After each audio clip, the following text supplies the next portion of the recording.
Hello दोस्तों, कैसे हैं आप सब। चलिए शुरू करते हैं। आज हम लोग क्वेश्चन नंबर 15 करने वाले हैं, ठीक है।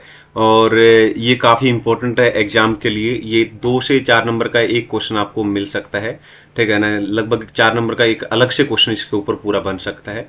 ये क्या है, डायरेक्ट प्रोडक्ट प्रॉफिट, ठीक है। डायरेक्ट प्रोडक्ट प्रॉफिट निकालने की बात कर रहे हैं यहाँ पे। नॉर्मली जब हम निकालते हैं gross profit sales minus cost of goods sold, वैसे ही है, बिल्कुल कोई भी फर्क नहीं है। तो पहले ग्रोस प्रॉफिट निकालना होता है इसमें, ऐसे समझ लो।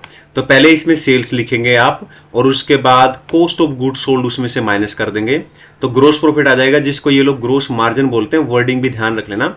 कभी कभी ऐसा होता है कि स्टेप वाइज पूछ लेते हैं, तो आपसे पूछ लेंगे पहले ग्रोस मार्जिन बताओ निकाल के, तो उसमें कंफ्यूज नहीं होना है बिल्कुल भी, ठीक है ना। तो 2 नंबर का क्वेश्चन बन जाएगा वो, है ना।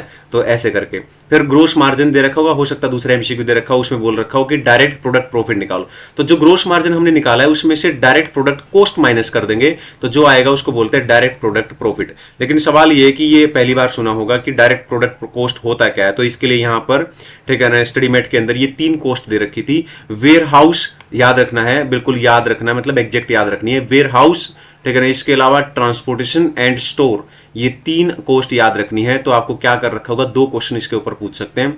वो कैसे पूछ सकते हैं, जैसे कि मैंने बताया, प्रैक्टिकल क्वेश्चन बना के दे देंगे आपसे 4 नंबर का, और उसमें पहले पूछेंगे कि ग्रोस मार्जिन बताओ। ग्रोस मार्जिन का मतलब सीधा नॉर्मल ग्रोस प्रॉफिट होता है, ठीक है। Sales minus cost of goods sold, तो वो आप निकाल लेना।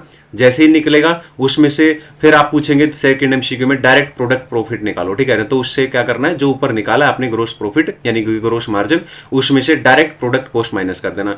तो डायरेक्ट प्रोडक्ट कॉस्ट आइडेंटिफाई कर लेना ये, और उसमें से माइनस कर देना। तो इस तरीके से क्वेश्चन आपके एग्जाम में आ सकता है। ये है direct product profit, which is very important. Chapter number 7 का क्वेश्चन है ये, ठीक है ना। और ये प्रैक्टिकल रूप में आ सकता है, प्रैक्टिकल टाइप का क्वेश्चन है ये फॉर्मूला आपको एकदम याद होना चाहिए, एक एक वर्ड कुछ भी छोड़ना नहीं है। ये 22 क्वेश्चन आपको एक एक वर्ड, सिंगल वर्ड इसको याद करना है, बार बार रिपीट करना है, ठीक है ना। Very important. उसके बाद मैं आपको प्रैक्टिकल क्वेश्चन भी कराऊंगा, 11 प्रैक्टिकल क्वेश्चन कराऊंगा, जिसमें से कम 30 नंबर तक का प्रैक्टिकल पेपर आपका आएगा ही आएगा, ठीक है ना। वेरी इंपॉर्टेंट, ठीक है ना। हर दूसरे बच्चे को वही आता है एग्जाम में, ठीक है।